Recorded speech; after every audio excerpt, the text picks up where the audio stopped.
It's time for the One Bar and Lupica Show, bringing you anything and everything Minnesota Vikings. Welcome to professional football. All right, welcome back to the One Bar and Lupica Show. I am Lupigus, and the week for NFL.com power rankings are out, so it's time to take a look at that list and see where the Minnesota Vikings fall. Before we jump into exactly where the Vikings are, let's just kind of scan over the top teams or so, see who's where. Kansas City Chiefs are 1. That seems very, very correct. Green Bay Packers are 2. Seems a hair high for me for the Packers. Ravens at 3. I don't agree with that after their shit show performance on Monday. One thing I really disagree with, they got the Seattle Seahawks at 5. I mean, this team is on fire right now. Beat some pretty good teams, and he has them ranked 5th for some reason. Makes no sense to me. The Titans, after beating the Vikings, jumped up to 7. See some interesting ones here. He's got the Saints falling all the way down to 13. Seems a little on the extreme side of things.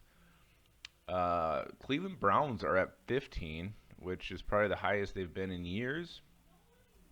Division rival Chicago Bears are 16. And let's just see. There they are, Minnesota Vikings. 20th overall.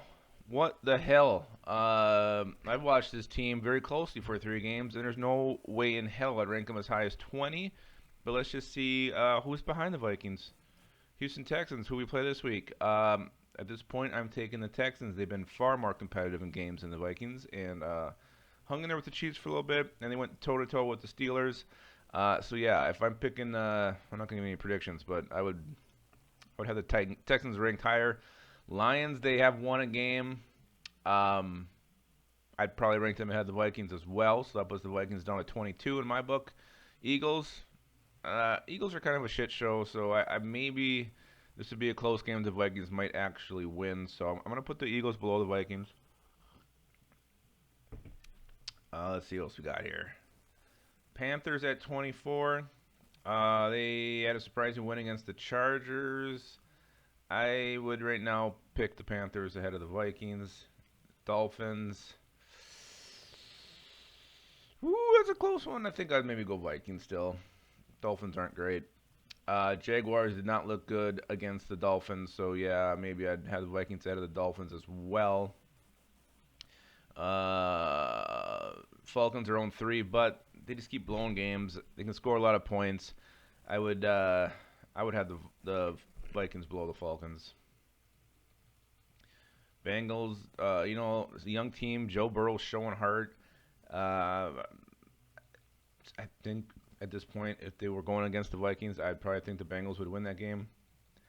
Broncos are 0-3, and while their defense is still very good, they have Brett Rippon playing quarterback for them. So, yeah, I would pick the Vikings ahead of the Broncos. I would put them ahead of the Washington football team, ahead of the Giants, and ahead of the New York Jets, who are a complete and utter disgrace right now. So, Vikings, Dan Hanzus has them at 20. I would probably have them in that 24, 25 area. So a very generous ranking. That 20th doesn't make a lot of sense to me. Seems very, very high. I still think he must be factoring too much from last year, not really looking at the squad. Yeah, they did fight with the Titans, but they also had plenty of chances to win that game. The defense crumbled when it needed them the most, and the offense completely imploded on their final drive as they were trying to get into field goal range. So while the team was competitive, it's still far, far away from being able to figure out how to close out games, how to win games, and that is a major, major problem. So thank you, Dan from NFL.com. That was very generous of you to rank the Vikings 20, but I think you were drunk when you made the list. So, all right, guys, we'll be back later. Be sure to look for Sculling with the Enemy as I go toe-to-toe with Houston Texans YouTuber. Should be very exciting, but until then, enjoy your coffee and keep your skull in your hole.